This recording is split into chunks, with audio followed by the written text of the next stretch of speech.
بكم رحيما ومن يفعل ذلك عدوانا وظلما فسوف نصليه نارا وكان ذلك على الله يسيرا يا أيها الذين آمنوا لا تأكلوا أموالكم بينكم بالباطل èyí ń dà wá rú láyé èyí sì ń da Nàìjíríà rú ní ká máa gbọ́ pé wọ́n mólè ní lónìí wọ́n pa wọn àwọn mi ò sì tún jà lọ́la ẹ tún gbọ́ pé wọ́n tún mú wọn bì kan lọ́la àwọn ayọ̀bọ̀n kiri lọ́jà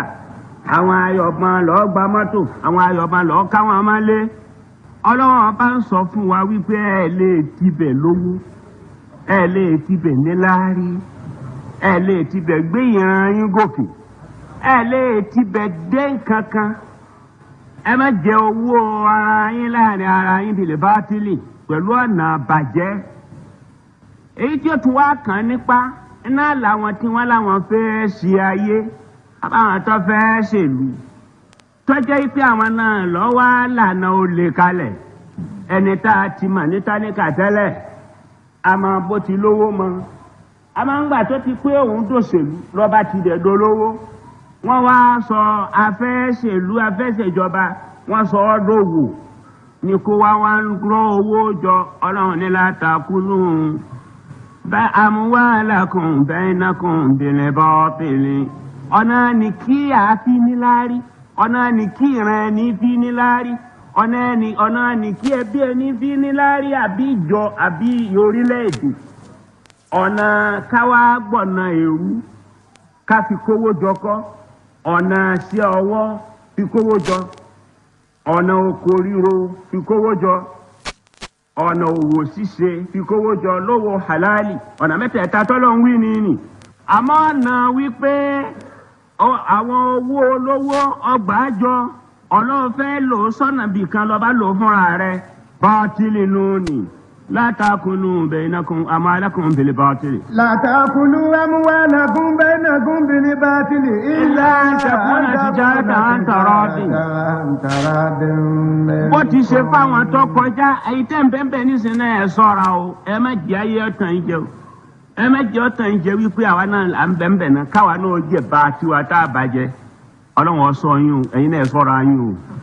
ẹ̀rá túbọ̀ tán tàwọn tọ̀hún tẹ̀ mú ẹ̀rá tọ̀pọ̀ tán tàwọn tọ̀hún tí wọ́n mú lójú yín ẹ̀yin náà wá ṣọ́ra ẹ má jẹ́ kí wọ́n tún mú ẹ̀yin náà lẹ́yìn ọ̀la.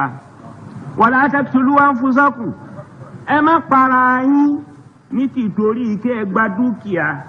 la taqtulu anfusakum ẹ má para yín tẹ́ ẹ bá gbowó olówó tẹ́ ẹ sọ́ di tiyín àlàákì ẹ̀jẹ̀ onítọ̀hún tẹ́ ẹ gbowó kò ní jẹ́ ẹyẹ ẹ padà kú. ẹ má para yín ẹ má pa èèyàn kan torí kẹ́ ẹ gba dúkìá ẹ náà níyè la taqtulu anfusakum ẹ má para yín o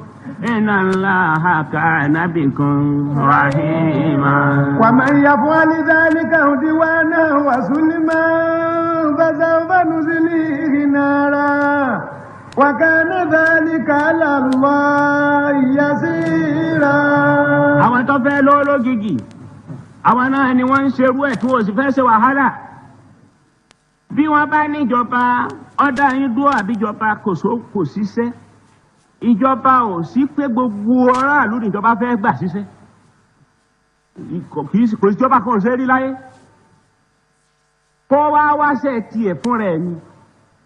ìwọ fúnra ẹ̀ lọ́ọ́ wáṣẹ́ tó ṣe ìwọ fúnra ẹ̀ lọ́ọ́ jẹun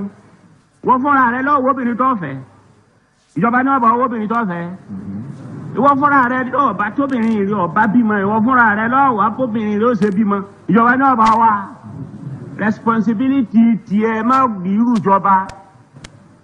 ẹyẹ di gbogbo ẹrù ìjọba kò sí ní tí jẹ́jọba ètò tí agbára ẹnìkan ọ̀ka ìní wọ́n fẹ́ kí ìjọba ó ṣe ó á ní ba agbára bí tóun náà ká kì í ṣe gbogbo ẹ̀ ló lè ṣe ìbá tí agbára àwọn èèyàn kọ̀ọ̀kan ọ̀ka ìní wọ́n ní kó wọ́n ṣe èyí tágbára èèyàn kọ̀ọ̀kan ká kóun náà máa lọ ṣe bọ́lá wọn bá ti tó kalẹ̀ lónìí. ومن يفعل ذلك عدوانا وظلما gbogbo ẹni tó bá fẹ́ lọ́wọ́ lógìgì tí ń wá nítorí ẹ̀yọ̀bọ̀n séèyàn àbí tí ń pa ẹnìkan níbi iṣẹ́ àbí tí ń wọ́nà àti para rẹ̀ tí ọmọ para àwọn lòun ń pa ọlọ́run ní sọ́fà náà sì lè hìnà ara yóò jìyà láyé yóò tún jẹ lọ́rùn. wa kana dhalika ala Allah.